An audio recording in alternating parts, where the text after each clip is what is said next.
Okay, class in secondary chemistry, chapter 5, D block elements. Today I am going to discuss about a short note, that is corrosion and its prevention. And this topic is also included in your reduced syllabus or smart syllabus of intermediate board. And this is the last topic according to reduced syllabus. Chapter 5 का ये आखिरी topic है. Chapter 5 में हमने properties discuss की हैं transition elements की. उसके अलावा हमने जो है उसमें IUPAC नोमेनक्लेचर की और कॉम्प्लेक्स कंपाउंड्स की, मेटलर्जी की है कॉपर की, और इसके अलावा कॉपर सल्फेट पर हमने जो है वो एक टॉपिक किया है. और लास्ट टॉपिक हमारे पास है कोरोजन एंड इट्स प्रिवेंशन. तो एक जस्ट शॉर्ट नोट है, आपको जस्ट 1 पेज पे आपको डिफरेंट इन्फॉर्मेशन लिखनी है इस टॉपिक के बारे में. तो बच्चों सबसे पहले कि कोरोजन क्या चीज़ होती है. कोरोजन के मतलब होते हैं ख़राब होना, टू कोरोड, किसी चीज़ का ख़राब हो जाना, दैट इज़ कॉल्ड कोरोजन. ठीक है. प्रिवेंशन से मतलब बचाव या बचना. यहाँ पर कोरोजन, केमिस्ट्री के अंदर कोरोजन से मुराद होता है कि मेटल्स का कोरोड होना, धात का, मेटल का ख़राब हो जाना. तो corrosion and it's prevention, metal किस तरह से ख़राब होते हैं और किस तरह से उनको ख़राब होने से बचाया जा सकता है. तो this is a short note जो पेपर में आता है कि कोरोजन एंड इट्स प्रिवेंशन पर आप शॉर्ट नोट लिखें. तो सबसे पहले डिफाइन करते हैं कोरोजन होती क्या चीज़ है. ठीक है. तो a harmful and undesirable reaction of a metal as a result of exposure to atmosphere और a chemical change is called corrosion. Corrosion किसे कहते हैं. हार्मफुल, हार्मफुल मतलब एक मुज़िर, डेंजरस, अनडिजायरेबल, जो आपकी चाहत ना हो, ऐसा रिएक्शन मेटल का, और किस नतीजे में, अगर उसको एक्सपोज किया जाए, खुला छोड़ दिया जाए एटमॉस्फेयर में, हवा में, या किसी केमिकल एजेंट सब जैसे कि पानी में, और अगर वो कोई रिएक्शन कर जाए तो ऐसा अनडिजायरेबल और हार्मफुल रिएक्शन कहलाता है मेटल का कोरोजन, ख़राब हो जाना. ठीक है. अनडिजायरेबल क्यों, मतलब जो चाहत ना हो. मिसाल के तौर पे लोहा. ठीक है. लोहे को अगर आपने एटमॉस्फेयर पे एक्सपोज कर दिया, एटमॉस्फेयर पे खुला छोड़ दिया, तो लोहा ख़राब होना शुरू हो जाएगा, उसमें जंग लगना शुरू हो जाएगा. इसका मतलब उसकी कोरोजन स्टार्ट हो जाएगी. या लोहे में आपने पानी डाल दिया तो फिर भी जंग लगना शुरू हो जाएगी, केमिकल एजेंट जैसा डाल दिया. तो अब जो उसको जंग लगना शुरू हो चुका है लोहे पर, तो इसको हम कहते हैं कोरोजन. ये एक हार्मफुल रिएक्शन है, चूँकि वो लोहे को नुकसान पहुँचाएगा और अनडिज़ायरेबल भी है, और आपकी चाहत नहीं थी कि वो रिएक्शन हो जाए. कोई भी इंसान नहीं चाहता कि लकड़ी, अगर वो लोहे का गेट अगर ख़रीद कर लाया है, कोई भी नहीं चाहता कि उसको जंग लग जाए, लेकिन जंग लग जाता है. क्यों भाई, एक्सपोज होने की वजह से एटमॉस्फेयर में या वाटर पे. तो ऐसा अनडिजायरेबल और हार्मफुल रिएक्शन जो मेटल का होता है हवा के साथ या पानी के साथ, उसको हम क्या कहते हैं, कोरोजन. किसी भी मेटल का कोरोजन हो सकता है, लोहा नहीं, लगभग सारे मेटल जितने भी पीरियोडिक टेबल में मेटल्स हैं सारे के सारे कोरोड करते हैं. All the metals corrode. सारे मेटल ख़राब होते हैं एक्सेप्ट, सिवाय कुछ मेटल्स के, जिनको हम लोग क्या कहते हैं, नोबल मेटल्स. नोबल मेटल्स चूँकि ऐसे मेटल्स जो कि रिएक्शन ही नहीं करते, और जब वो रिएक्शन ही नहीं करेंगे तो उसका मतलब कि वो कोरोड भी नहीं होंगे, उनका रिएक्शन होता ही नहीं है. और नोबल मेटल किसको कहते हैं, हापा मेटल, जिसको हम कहते हैं हापा. हापा मतलब HAPA, हापा, हापा मेटल. HgAgPtAu, ये इसके सिंबल्स हैं. Hg मतलब कौन सा मेटल होगी आपका, मर्क्यूरी. ये कभी भी जो है वो उसको कोरोजन नहीं होगी. Ag क्या होगी आपका, सिल्वर, चांदी, कभी भी कोरोड नहीं करेगा. Pt क्या हो गया, प्लेटिनम, और Au क्या हो गया, गोल्ड. तो ये सारे मेटल्स हैं जो कभी रिएक्शन नहीं करते, इसकी वजह से इनके अंदर कभी कोरोजन नहीं होती. ये मेटल कभी ख़राब नहीं होता. गोल्ड में कभी जंग लगते हुए देखा आपने कि लोहा है, 4 साल में लोहे पे जंग लग गया, या चांदी पे जंग लग गया, या या प्लेटिनम पे. हाँ, गोल्ड जो काला, हाँ, गोल्ड काला हो जाता है. गोल्ड के काला होने के पीछे भी वजूहात होती हैं कि जब अगर वो 24 कैरेट का अगर गोल्ड हो तो वो ब्लैक नहीं होगा, लेकिन अगर 22 कैरेट का या 18 कैरेट का अगर आपने गोल्ड यूज़ किया है तो उसके अंदर क्या होता है, बहुत सारे वेस्टेज उसके अंदर मिलाते हैं जिसको इम्प्योरिटीज़ कहते हैं. वो इम्प्योरिटीज़ ब्लैकन कर देती हैं. सही है. तो वरना प्योर गोल्ड कभी भी काला नहीं पड़ेगा, आप उसको कुछ भी कर लो. 24 कैरेट वो पॉलिश कर देते हैं अगर उसमें हल्का सा, 100% प्योर गोल्ड तो कहीं पर भी अवेलेबल नहीं होता. और थोड़ा सा अगर 24 कैरेट बोलते भी है तो उसमें भी हल्का कुछ ना कुछ उसमें मिक्सचर होता ही है, तो उसको फिर वो ब्लैकिश होता है तो उसको पॉलिश करके उसको दोबारा सही कर देते हैं. ठीक है.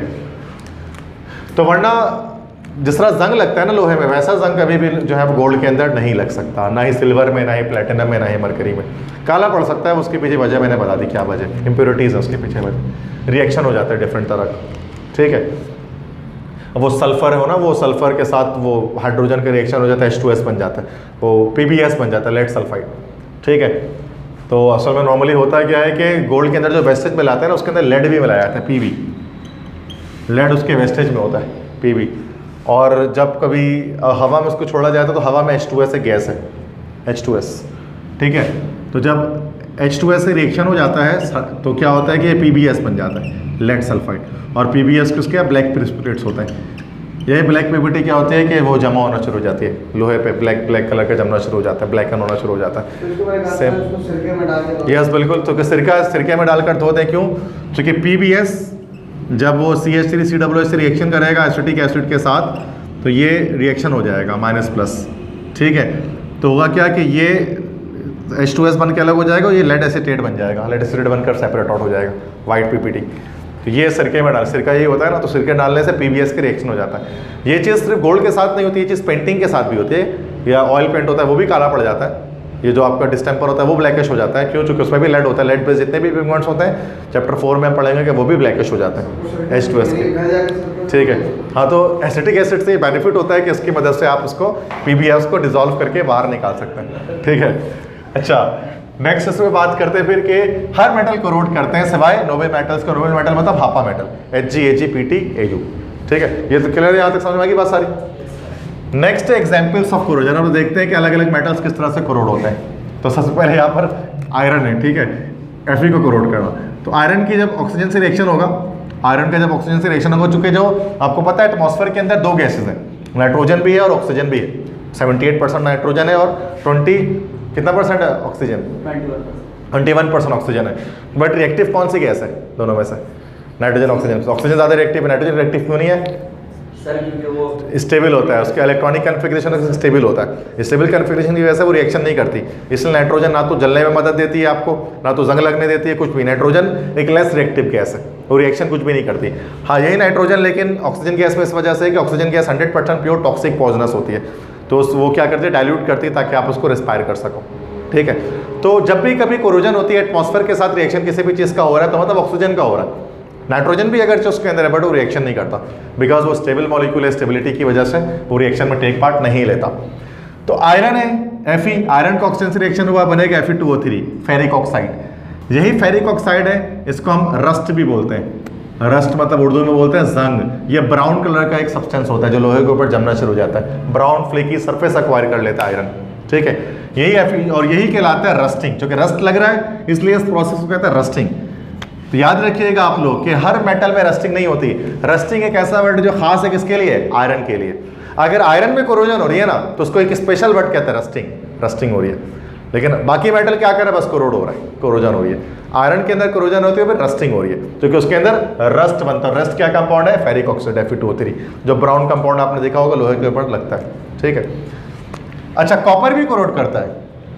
अच्छा, कॉपर पर जो जंग लगता है ना वो ऑक्सीजन की वजह से, ऑक्सीजन से रिएक्शन करता है, स्लो रिएक्शन होता है कि ये आपका जो है वो क्यूप्रस ऑक्साइड बना लेता है। Cu+1 आयन का कलर जो है वो ग्रीन होता है और ग्रीन कलर का जंग लगता है। कॉपर पे जो जंग लगता है, तांबे पे जो जंग लगता है ना, वो ब्राउन कलर का नहीं लगता, वो ग्रीन कलर का लगता है।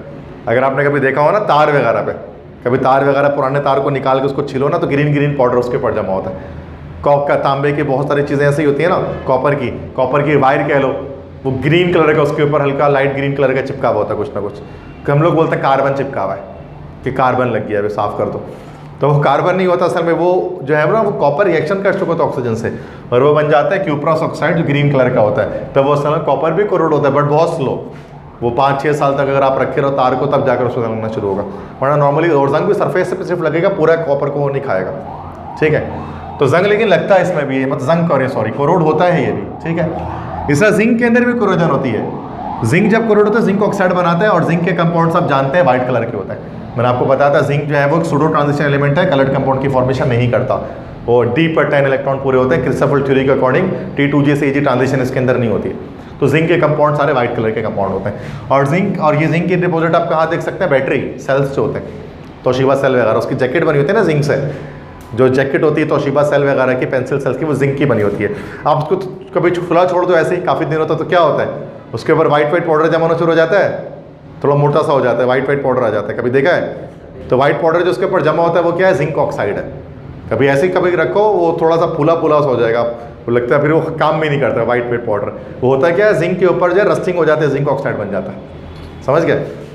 तो हर कोरोड जो है ना, हर एक मेटल कोरोड होता है, लेकिन उसका कलर जरूरी नहीं है कि वो ये कोरोजन तो बहुत इंपॉर्टेंट है, ये कोरोजन तो बहुत फेमस है दुनिया में।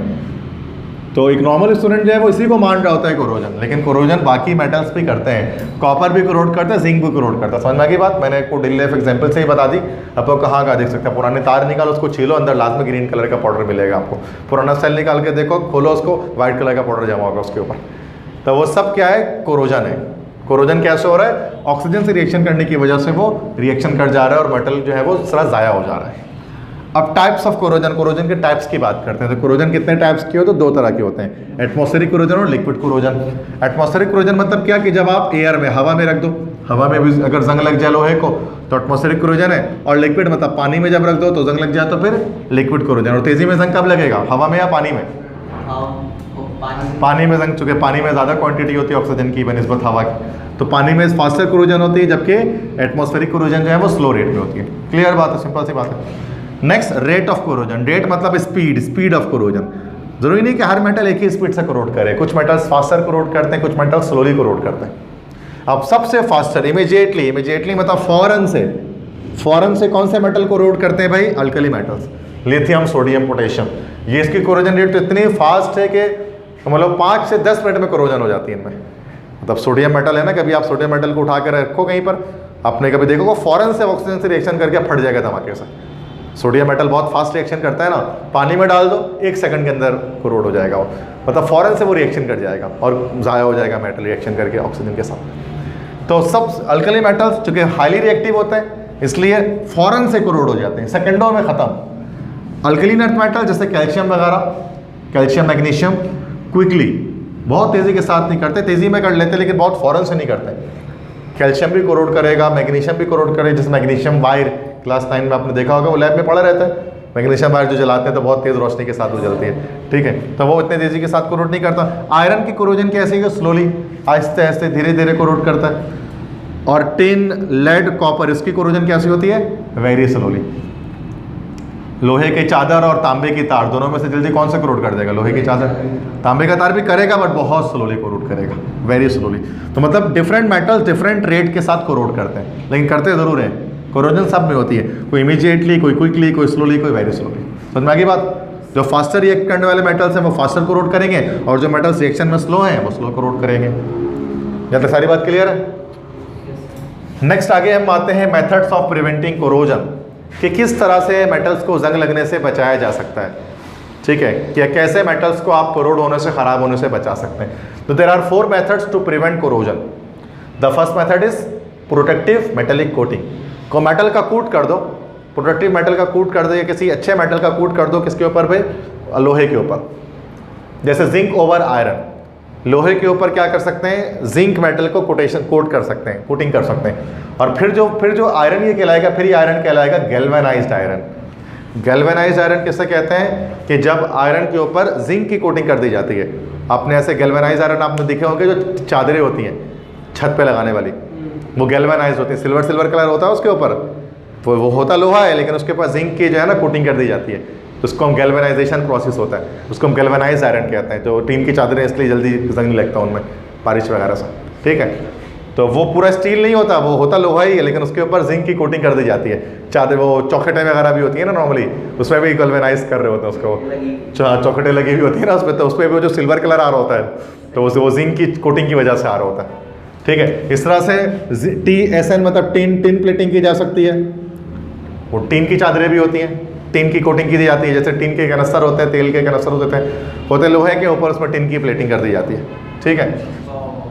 तो यहाँ पर प्रोटेक्टिव मेटेलिक कोटिंग में जस्ट फिजिकली क्या करते हैं, फिजिकली वो आगे हम टिन प्लेटिंग के कॉन्सेप्ट में समझेंगे कि फिजिकली जैसे कि पाउडर्ड जिंक लेकर उसको जो है वो लोहे पर फैलाकर क्या करते हैं, उसको जो है बिखेर देते हैं, तो वो जब वो सूखता है तो लोहे पे चिपक जाता है। सिंपल फिजिकली इस तरह से ये काम किया जाता है, रगड़ कर, रबिंग करके ये काम हम करते हैं। दूसरा तरीका क्या है, इलेक्ट्रोप्लेटिंग। इलेक्ट्रोप्लेटिंग करते हैं, इसमें करंट यूज़ करना पड़ेगा, इलेक्ट्रोलाइटिक प्रोसेस हो जाएगा ये। अब आपने कॉपर प्लेटिंग 9 क्लास में खुद की होगी, कॉपर मेटल को आपने आयरन के ऊपर कूट किया होगा कि ना, ठीक है। गोल्ड प्लेटिंग होती है, क्रोमियम प्लेटिंग होती है, निकल प्लेटिंग होती है, मतलब आप साइलेंसर वगैरह में, बाइक वगैरह में कराते हैं ना, निकल क्रोमियम प्लेटिंग कराते हैं, क्रूम कराना जिसको हम कहते हैं कि बाइक को क्रूम करा लिया, बाइक का साइलेंसर, तो वो बिल्कुल चमक गया, नया जैसा हो गया। तीलियाँ क्रूम करा लेते हैं, व्हील स्पोक्स क्रूम करा लेते हैं, ड्रम क्रूम कराते हैं, बहुत सारी चीज़ें कराते हैं ना। तो वो क्रूम प्लेटिंग के अंदर क्या कहते हैं, करंट पास करके हम ये पूरा प्रोसेस करते हैं। और नोबल मेटल्स को नॉर्मली क्या किया जाता है, प्लेट किया जाता है किसके ऊपर, चीपर सस्ते मेटल के ऊपर। ऐसा कभी गोल्ड के ऊपर आयरन की प्लेटिंग कभी नहीं करते हैं, आयरन के ऊपर गोल्ड की प्लेटिंग करते हैं। तो कभी बेवकूफ़ी होगा जो गोल्ड के ऊपर आयरन चढ़ा दे, ठीक है। तो लेकिन आयरन के ऊपर गोल्ड चला देते हैं, या फिर सिल्वर, या फिर निकल, या फिर क्रोमियम, कोई भी महंगे मेटल की कोटिंग उस पर कर देते हैं, तो उससे भी जंग लगने से बच जाता है ना, एक लंबे अरसे तक। अगर प्लेटिंग जैसे कि साइलेंसर आपके बाइक का वो बना, वो तो लोहे से ही होता है, लेकिन उसके ऊपर क्रोमियम प्लेटिंग कर दी जाती है। तो जब तक वो प्लेटिंग उसके ऊपर है तब तक वो सही है, वो जंग नहीं लगेगी। लेकिन जब वो प्लेटिंग हटनी शुरू हो जाएगी तो साइलेंसर पर जंग लगना शुरू हो जाता है, ठीक है। तो इलेक्ट्रो प्लेटिंग कर सकते हैं, यहाँ दोनों में प्लेटिंग ही करें, कोटिंग करें, लेकिन यहाँ पर करंट पास करके कर रहे हो, यहाँ पर जस्ट फिजिकली रब करके कर दे रहे हैं। थर्ड क्या है, अलॉइंग ऑफ मेटल, मेटल का अलॉय बना दो। अलॉय किससे कहते हैं, भरत, मैंने आपको बताया था अलॉय किससे कहते हैं, भरत, यस। तो दो मेटल्स को मिला दें, फिजिकल कॉम्बिनेशन दो मेटल का अलॉय कहलाता है। जैसे ब्रास हो गया, ब्रॉन्ज हो गया, पीतल, कांसी वगैरह, ये सारे हमारे पास अलॉय होते हैं। अलॉय कब बनता है, दो मेटल्स के मिक्सचर से बनता है, जब दो मेटल्स मिला देते हैं। तो उससे क्या होता है, इससे भी जंग लगने से चीज़ें बच जाती हैं। जैसे लोहा है, लोहे में जंग तो लग जाता है, लेकिन इसे लोहे के साथ आप निकल या क्रोमियम, दो में से कोई एक मिला दो, तो मिक्स कर दो, तो फिर ये क्या बन जाता है, फिर ये बन जाता है स्टेनलेस स्टील। और स्टेनलेस स्टील एसएस जिसको कहते हैं, उसमें जंग नहीं लगता कभी भी स्टेनलेस स्टील के अंदर। एसएस के स्केल होता है ना आपके, तो वो क्या होता है, स्टील क्या चीज़ है, स्टील एक अलॉय है। और स्टील कैसे बनता है, आयरन के साथ निकल क्रोमियम को मिक्स कर देने से बन जाता है, दोनों में से कोई एक मेटल। इससे क्या होता है, लोहा स्टील में कन्वर्ट हो जाता है, लोहा फौलाद में कन्वर्ट हो जाता है, और उसके अंदर जंग भी नहीं लगता। तो इसमें हमने क्या किया, अलॉय बना दिया मेटल का, मेटल के साथ किसी और मेटल को फिजिकली मिक्स कर दिया हमने।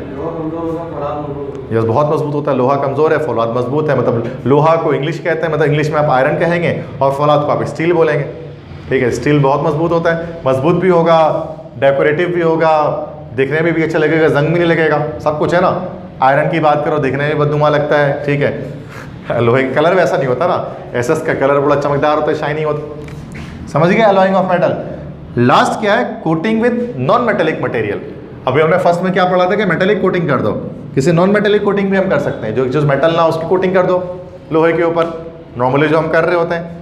जो लोहे का आपने गेट लेकर आ गए, लोहे का गेट लगा दिया आपने, अब उसको जंग से बचाना है, अब क्या करोगे, कैल्वनाइज तो नहीं करते नॉर्मली, ना ही हम उसको इलेक्ट्रोप्लेटिंग करते हैं, ना ही हम उसको अलॉय बनाते हैं। हम नॉर्मल से लाते पेंट, ऑयल पेंट, और ऑयल पेंट कर देते हैं, कलर कर देते हैं, रंग से बच जाता है। ये रेड ऑक्साइड की पेंटिंग कर सकते हैं, बिल्कुल वो भी कलर हम कर सकते हैं, पेंट कर सकते हैं, ऑयल लगा लेते हैं, कभी कभार तेल लगा लेते हैं बचने के लिए, ग्रीस लगा लेते हैं। नॉर्मली होता है ना, बारिश वगैरह का सीजन होता है बाइक में, तो बाइक में लेके ग्रीस मल देते हैं हर तरफ, ताकि बारिश में जंग ना लगे। तो उससे भी क्या होता है, जंग लगने से चीज़ें बच जाती हैं जब आप नॉन मेटेलिक कोटिंग आप उसके ऊपर कर देते हो, जैसे ग्रीस का या ऑयल का, या फिर इस तरह से पेंट वगैरह अगर आप कर देते हो ना लोहे की चीज़ों पर, तब भी जंग नहीं लगता। तो समझ में आ गई चारों मेथड्स प्रिवेंट करने के कोरोजन। तो ये सिंपल शॉर्ट नोट है, तो आपको जब शॉर्ट नोट आ जाए पेपर में, तो आप जस्ट डेफिनेशन बता दें कोरोजन की, एग्जांपल्स बता दें, टाइप्स बता दें, दो टाइप से कोरोजन की, atmospheric liquid, rate of corrosion बता दें, कौन से मेटल फास्टर कोरूट करेंगे, कौन से स्लोअर कोरूट करेंगे, और ये चार मेथड बता दें किस तरह से आप किसी भी मेटल को कोरोड होने से बचा सकते हैं। क्लियर है सब चीज़ें।